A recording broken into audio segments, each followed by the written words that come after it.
मैं चाहता हूं कि आप मेरे साथ प्रेरितों के काम अध्याय 17 को निकालिए। प्रेरितों के काम का 17वां अध्याय 17, और हम परमेश्वर के वचन से सिर्फ एक ही आयत को पढ़ेंगे।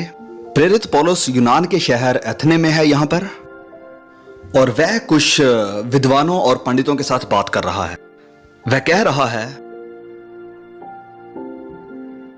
इसलिए परमेश्वर अज्ञानता के समयों में अनाकारी करके अब हर जगह सब मनुष्यों को मन फिराने की आज्ञा देता है, क्योंकि उसने एक दिन ठहराया है जिसमें वह उस मनुष्य के द्वारा धर्म से जगत का न्याय करेगा जिसे उसने ठहराया है, और उसे मरे हुओं में से जिलाकर ये बात सब पर प्रमाणित कर दी है।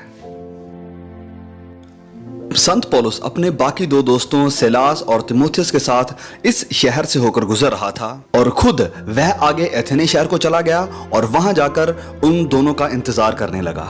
तो जब वह वहां इंतजार कर रहा था तो वह वहां उस शहर में घूमने लगा, और उसका मन जल गया, क्योंकि वहां घूमते हुए उसने बहुत कुछ वहां देखा और सुना। अगर आप देखें तो मेडिटेरियन के लोगों के पास उस वक्त एक बहुत बड़ी पहेली थी जिसका हल निकालने की वह सब कोशिश कर रहे थे। और मुझे याद है कि मैंने एक परिवार के बारे में सुना था। उनके पास भी एक बहुत बड़ी पहेली थी। एक तस्वीर थी, उसके ऊपर घोड़े, गायें और ऐसे बहुत से जानवर थे, और मैंने सुना कि बच्चों ने 1 घंटे से भी कम वक्त में इस पजल को सॉल्व कर लिया, जबकि ये खानदान सोचता था कि इस पेचीदा पजल को सॉल्व करने में कम से कम भी 1 महीना तो लगेगा। लेकिन बच्चों ने उस तस्वीर के पीछे एक आदमी की तस्वीर देखी, और जब उस तस्वीर को उन्होंने सॉल्व कर लिया तो ये पजल अपने आप सॉल्व हो गई। और बिल्कुल इसी तरह उस वक्त की दुनिया भी थी, और आज भी ऐसे ही है। शाही इलाकों में रहने वाले उस दौर के लोग 2000 साल पहले जिंदगी के मामले यानी मैटर को सॉल्व करने की कोशिश कर रहे थे। इसी तरह हम भी इंग्लैंड और ब्रिटानिया में करने की कोशिश कर रहे हैं, और आप भी जो अफ्रीका में रहते हैं अब जिंदगी के मकसद और मतलब की तलाश में हैं। आप इस बात को जानने की कोशिश कर रहे हैं कि आप क्यों पैदा हुए हैं, आप कहां से आए हैं, आप कहां जा रहे हैं, आप कितने साल जिंदा रहेंगे, आप कल क्या खाएंगे, आप कल क्या पहनेंगे, आप अपने बच्चों के लिए क्या करेंगे। रोमी साम्राज्य में उस समय रोम शहर के आसपास तकरीबन 3 तरह के लोग थे। पहला रोमी लोग, उन्होंने पूरी दुनिया पर राज्य किया, पूरी दुनिया पर उन्होंने अपना हुक्म चलाया। और फिर दूसरा यूनानी, वे असल में बहुत ही समझदार बुद्धिमान लोग थे। उन्होंने पूरी दुनिया को बताया कि सोचना कैसे और क्या है। उनकी भाषा बेमिसाल थी। उस जमाने के ज्यादातर पढ़े लिखे विद्वान लोग इफिसियो, सिकंदरिया, एथेने और अफ्रीका के कुछ बहुत ही बड़े शहरों में रहते थे। और फिर इसके अलावा वहां पर बहुत से धर्मी ग्रुप भी थे, और जिनको देखकर लगता था कि हर एक का अपने खुदा के प्रति एक अलग ही मतलब है। देखिए, इंसान एक आराधना करने वाला प्राणी है, और इसको इबादत या आराधना करनी ही है। अगर आप लंदन, न्यूयॉर्क या किसी ऐसे बड़े शहर से होकर गुजरते हैं तो आप कुछ मूर्तियों को देखेंगे जिनकी लोग इबादत करते हैं। वो चाहे सलीब हो, या यीशु की मूर्ति हो, या फिर टेलीविजन ही क्यों ना हो, चाहे कुछ भी हो, हमारे पास मूर्तियां हैं। हर वह चीज जो आपके और खुदा के दरमियान आती है और खुदा की जगह ले लेती है, वह असल में मूर्ति ही है।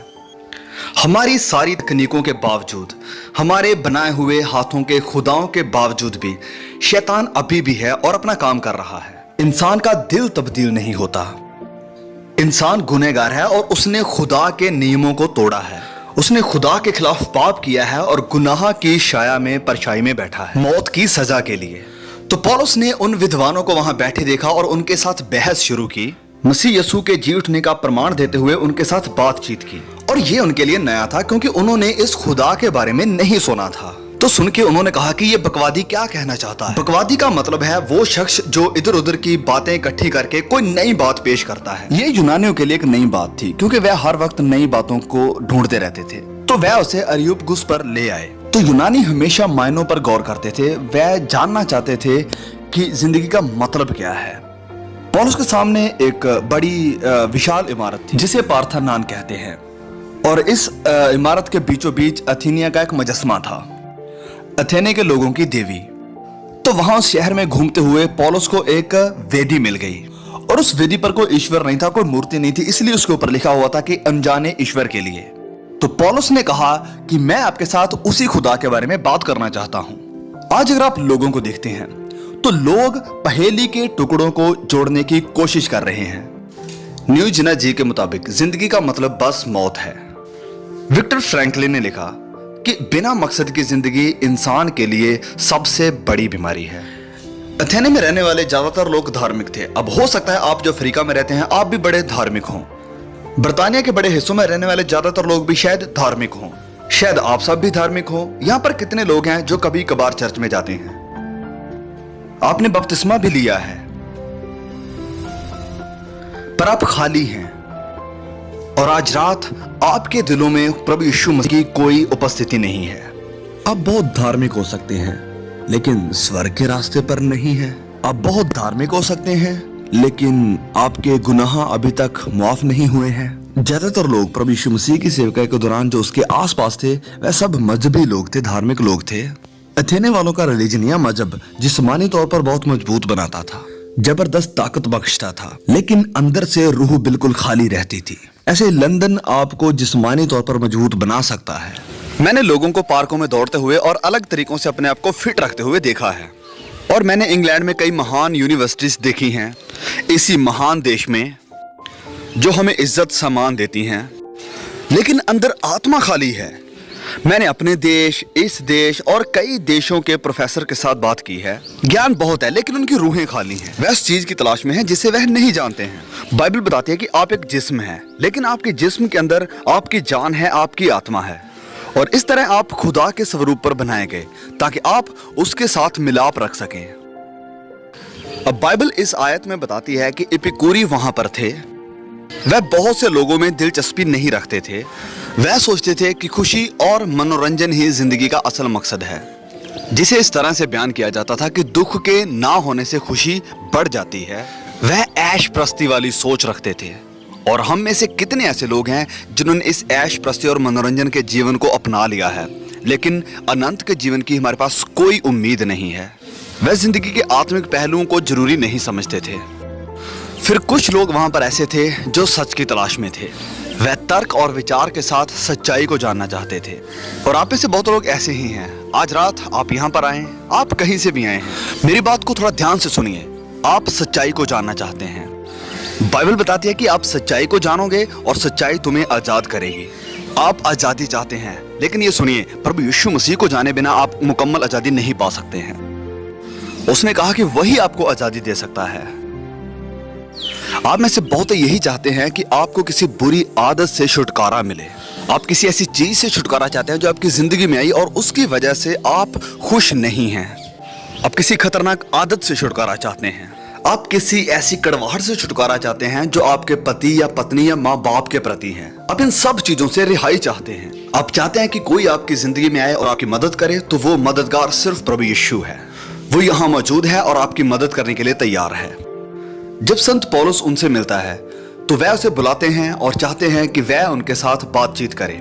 और पौलुस उनसे क्या कहता है? सबसे पहले वह एक सच्चे खुदा की बात करता है। वह कहता है कि मैंने सारी मूर्तियों को देखा है और मैंने उस मूर्ति को भी देखा है जो कहती है अनजाने ईश्वर के लिए। उसी के बारे में मुझे बताना है। मैं आपको उस अनजान ईश्वर के बारे में बताना चाहता हूं। वह सृजनहार है, वह पवित्र है, वह ना बदलने वाला, एक प्यार करने वाला खुदा है। वो आपसे प्यार करता है। आप सब आज रात यहां पर मौजूद हैं। आप मानते हैं कि खुदा है, लेकिन आप उससे अनजान हैं। आप में से कितने लोग हैं जो उसे सुन सकते हैं? आप जानते हैं कि खुदा है, आपको यह विश्वास भी है कि खुदा है, लेकिन आप उससे अनजान हैं। फिर पौलुस कहता है कि उसने सारी जातियों को एक करके बनाया है। अथेने में रहने वाले लोग अपने आप के ऊपर घमंड करते थे और दूसरों से अपने आप को ज्यादा ऊंचा समझते थे। खुदा कहता कि हम सबका खून एक ही है, आपके स्किन का रंग चाहे कोई भी हो। मैं आपको एक कहानी बताता हूं। कुछ हफ्ते पहले की बात है कि चीन में एक व्यक्ति था जो सड़क के किनारे बैठा हुआ था और 3 स्कूल टीचर पहाड़ों के ऊपर अपनी छुट्टियां गुजारने के लिए जा रही थी। खुदा ने उनमें से एक टीचर के साथ वचन किया और उसे कहा कि आपको उस इंसान के साथ वचन शेयर करना चाहिए क्योंकि उसे मसीह की जरूरत है। लेकिन उसने ऐसा नहीं किया, वरन जापान से आई हुई अपनी दोस्तों के साथ ऊपर चली गई। और जब अगले दिन वह पहाड़ों से नीचे आई तो वह आदमी वहीं पर था। और इस बार वह रुकी उसके पास गई और उसे प्रभु यीशु मसीह के बारे में बताया। चीनी आदमी ने उससे कहा कि मैं अक्सर उससे दुआ करता हूं, वरन हर रोज मैं दुआ करता हूं, लेकिन मुझे उसका नाम नहीं पता। आपने देखा कि खुदा पहले से ही अपने आप को उसके ऊपर जाहिर कर चुका था, लेकिन वह उसका नाम नहीं जानता था। और फिर पौलुस आगे कहते हैं कि खुदा हर जगह सब मनुष्यों को मन फिराने की आज्ञा देते हैं।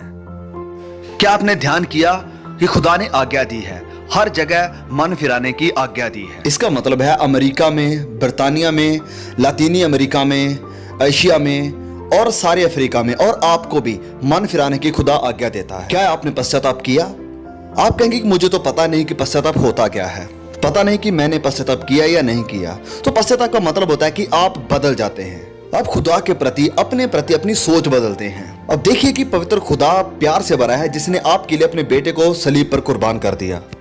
आप असल में गुनाहगार हैं, अपराधी हैं, जो ना माफी के हकदार हैं और ना ही दया के। और आप खुदा के पास आते हैं और कहते हैं कि मैंने गुनाह किया है, मुझे दुख है कि मैंने गुनाह किया है, मैं अपना जीवन बदलने के लिए तैयार हूं। लेकिन आप अपना जीवन नहीं बदल सकते। आपने पहले भी कोशिश की, बहुतेरों ने कोशिश की, लेकिन नहीं कर सके। क्यों? क्योंकि बदलाव के लिए आपको खुदा की मदद चाहिए और माफी के लिए भी आपको उसी की मदद चाहिए। आज वो आपकी मदद करेगा अगर आप चाहें। आज आपको पश्चाताप करने की बहुत सख्त जरूरत है, क्योंकि न्याय का दिन बहुत जल्द आ रहा है और आपका न्याय सारी कायनात का खुदा करेगा। आज का इंसान खुदा को पवित्र और सबका न्याय करने वाले के रूप में नहीं देखना चाहता है। हम खुदा को अपनी ख्वाहिशों से बनाए हुए दायरे में फिट करना चाहते हैं। हम आराम से बड़े सुकून के साथ अपने गुनाहों में जीना चाहते हैं, अपने गुनाहों में आनंद खोजते हैं और इसके साथ साथ थोड़ा धार्मिक भी रहना चाहते हैं। मत्ती अध्याय 12 आयत 36 में प्रभु यीशु ने कहा है कि जो बुरी बात इंसान के मुंह से निकलती है उसे उसका जवाब हिसाब देना पड़ेगा। हर शब्द जो आपने अपने मुंह से निकाला है वह महफूज करके रखा गया है, और जब न्याय होगा वह आपके सामने लाया जाएगा। और उस दिन आप कहेंगे कि उफ, मैं प्रभु यीशु मसीह के पास क्यों नहीं आया। लेकिन आप नहीं आए। और फिर लूका अध्याय 12 में वह कहता है कि कोई चीज ढकी नहीं है जो सामने नहीं आएगी, और ना कोई चीज छुपी है जो जाहिर ना की जाएगी। जैसे मैंने पहले भी कहा कि खुदा आपके पास एक टेप रिकॉर्डर है और वो आपकी फिल्म बना रहा है, ना सिर्फ आपके कामों की, ना सिर्फ आपके शब्दों की, वरन आपके ख्यालों की भी, आपकी नीयत की भी, आपके कॉन्शियंस की भी। और यही कारण है कि प्रभु यीशु हमें सिखाने आए कि 10 आज्ञाएं सिर्फ यही नहीं कि हम क्या करें या क्या ना करें, वरन वह हमारी सोच पर भी लागू होते हैं। खुदा हमारे दिल पर नजर करता है, वह देखता है कि हम है क्या। प्रभु यीशु ने अपने समय में बहुत से लोगों को रद्द किया जो जुबान से तो प्रभु यीशु मसीह का इकरार करते थे, लेकिन उनके दिल उससे दूर थे। आज कितने ऐसे लोग हैं जो जुबान से तो उसका इकरार करते हैं, दावा करते हैं, लेकिन उनके दिल उससे दूर हैं। फिर प्रकाशित वाक्य की किताब में इस न्याय की बड़ी तस्वीर दिखाई गई है। अध्याय 20 की 11वीं आयत ऐसे शुरू होती है, और फिर मैंने एक बड़ा सफेद सिंहासन और उसको जो उसके ऊपर बैठा हुआ था देखा, जिसके सामने से जमीन और आसमान भाग गए और उन्हें कहीं जगह ना मिली। फिर मैंने छोटे बड़े सब मुर्दों को उसके सामने खड़े देखा और किताबें खोली गई, और फिर एक और किताब खोली गई, यानी जीवन की किताब। यानी कोई बात गुप्त नहीं। लिखा है कि मुर्दों का इंसाफ जैसे उन किताबों में लिखा गया था उनके कामों के अनुसार किया गया, और समुद्र ने जो उसमें मरे हुए थे उनको दे दिया, और मृत्यु और अधोलोक ने भी अपने मुर्दों को दे दिया, और उनमें से हर एक के कामों के अनुसार उनका न्याय किया गया। आसमान पर 2 किस्म की किताबें हैं। पहला, जब आप पैदा होते हैं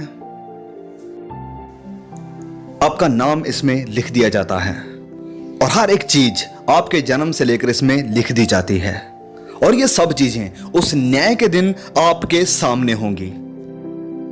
और फिर परमेश्वर का वचन हमें बताता है कि जब आप प्रभु यीशु मसीह के पास आते हैं, उसे स्वीकार करते हैं और उसके क्रूस के सामने आते हैं जिस पर उसने आपके लिए अपनी जान दी, और फिर मुर्दों में से जी उठा, आप उसके ऊपर विश्वास करते हैं और उसे स्वीकार करते हैं, आपका नाम इस किताब से मिटा दिया जाता है, और परमेश्वर आपके गुनाहों को याद तक भी नहीं रखता है। और बाइबल में मेरे लिए सबसे अनोखी बात है कि खुदा मेरे गुनाहों को बिल्कुल भी याद नहीं करता है, भुला देता है, उन्हें फिर ख्याल में नहीं लाता, क्योंकि वह सलीब के ऊपर बहाए गए लहू के द्वारा धो दिए जाते हैं। और जब आपका नाम उन किताबों से निकाल दिया जाता है तो एक और किताब पर लिख दिया जाता है जिसे जीवन की पुस्तक कहा जाता है। क्या आपका नाम जीवन की पुस्तक में लिखा है? क्योंकि अगर आपका नाम उस जीवन की पुस्तक में नहीं लिखा है तो आप स्वर्ग राज्य में नहीं जा सकते हैं। आपका नाम उस जीवन की पुस्तक में होना बहुत जरूरी है। क्या आपका नाम उस जीवन की पुस्तक में लिखा है? अगर नहीं तो आज रात इन खतरनाक गलियों में जाकर अपना जीवन ना गवाएं, क्योंकि मसीह को पाने के लिए हो सकता है ऐसा वक्त आपको फिर कभी ना मिले। लेकिन एक और महान न्याय को, अदालत को हम देख सकते हैं। यह महान न्याय सलीब के ऊपर किया गया, क्योंकि सलीब ही अदालत थी। प्रभु यीशु को सलीब पर जाने की जरूरत नहीं थी, मरने की भी कोई जरूरत नहीं थी, लेकिन वह गया क्योंकि वह आपसे प्यार करता है। आप जहां कहीं भी हैं वो आपसे प्यार करता है। आप ही के लिए वह सलीब के ऊपर ठहरा रहा और अपना खून बहाया आपके लिए। और खुदा ने हमारे सारे गुनाहों को लिया और प्रभु यीशु पर उंडेल दिया। वो जो पाप से अनजान था हमारी खातिर पापी बना, ताकि उसके जरिया से हम परमेश्वर की धार्मिकता को हासिल कर सके। प्रभु यीशु ने आपके गुनाह उठा लिए। कानून कहता है कि पाप की मजदूरी मौत है, जो जान गुनाह करेगी वह मरेगी। प्रभु यीशु ने कहा कि मैं तुमसे सच कहता हूं, जो मेरे वचनों को सुनता और जिसने मुझे भेजा उस पर विश्वास करता है वह अनंत जीवन पा चुका है। और यह जीवन अभी आपके पास है। अनंत जीवन आप अभी पा सकते हैं। मौत तक इंतजार मत करिए। आपको उसी वक्त अनंत जीवन मिल जाएगा जब आप उस पर विश्वास करेंगे। आप न्याय से बचकर, मौत से निकलकर अनंत जीवन में प्रवेश कर जाएंगे। अभी आप मौत और गुनाह के साए में हैं। आज रात ही आप जिंदगी पा सकते हैं। यशायाह अध्याय 38 में यूं लिखा है कि देख तूने मेरे पापों को अपनी पीठ के पीछे फेंक दिया है। शुक्र है हमारे गुनाह उसकी पीठ पर लादे गए। और यिर्मयाह अध्याय 31 में लिखा है कि मैं तुम्हारे पापों को फिर स्मरण ना करूंगा। आपकी फिल्म मिटा दी गई है, कोई भी उसे वापस नहीं ला सकता है। और यह सब कुछ मसीह के द्वारा सलीब के ऊपर हुआ। और यही कारण है कि कलीसियाओं में और मसीह घरों में सलीबें दिखाई देती हैं। फिर प्रेरित पौलुस ना सिर्फ उनसे ये बातें करता है वरन मसीह के जी उठने की बातें भी करता है। यह उसकी जरूरी बात थी। ना सिर्फ उसने लोगों के लिए अपनी जान दी वरन तीसरे दिन मुर्दों में से जिंदा भी हो गया। और जो नई पीढ़ी चाहती है, जैसे कि अथेने के लोग भी चाहते थे, और वो थी कल के लिए आशा। प्रभु यीशु हमें कल के लिए आशा देते हैं। एक शानदार कल आने वाला है उनके लिए जो उसके ऊपर विश्वास करते हैं। शायद आप एक बुरी मौत मरें, आपको बहुत सारे कष्ट आए, बहुत सारी तकलीफें आए, हालात बहुत मुश्किल हो जाएं, लेकिन इस जिंदगी के बाद आपके पास एक उम्मीद है जब आप प्रभु यीशु मसीह के पास आते हैं। ऐसा जरूर होगा जब आप अनंत काल के लिए उसके साथ होंगे, मसीह के जी उठने के वसीले से। और फिर जब यूनानियों ने, अथेने के लोगों ने गुनाह के बारे में सुना, तौबा के बारे में सुना, मुर्दों में से जी उठने के बारे में सुना, तो वह इसे सहन न कर पाए और फिर उन्होंने उस मीटिंग को रद्द कर दिया। उनके लिए यह बड़ी ही बेवकूफी और मजाक वाली बात थी। वहां पर 3 तरह के लोग थे और आज रात यहां पर भी 3 तरह के लोग हैं। और आप में भी जो इस वीडियो को देख रहे हैं, कुछ लोग हंसी और मजाक उड़ाते हैं, कहते हैं कि यह सब कैसे हो सकता है। 2000 साल पहले मसीह की मौत मुझ पर आज कैसे असर करेगी। वो जिन्होंने ठट्ठा उड़ाया उनका असल में मसला क्या था? कुछ लोगों को घमंड था, कुछ लोगों को डर था कि शायद उन्हें वो छोड़ना पड़े जिसे वह बहुत प्यार करते हैं। ये खौफ कि लोग क्या सोचेंगे। हम पर लोगों का दबाव भी होता है। यह बात बहुत से लोगों को मसीह के पास आने से रोकती है। कौन सी मूर्ति ने आज आपको मसीह से दूर कर दिया है?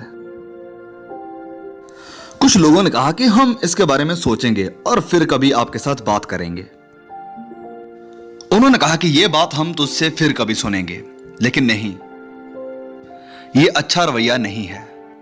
बाइबल कहती है कि आज ही स्वीकार करने का दिन है, आज ही उद्धार का दिन है। देर करना खतरनाक है, क्योंकि हो सकता है कि आपके लिए फिर कभी वचन ना सुनाया जाए,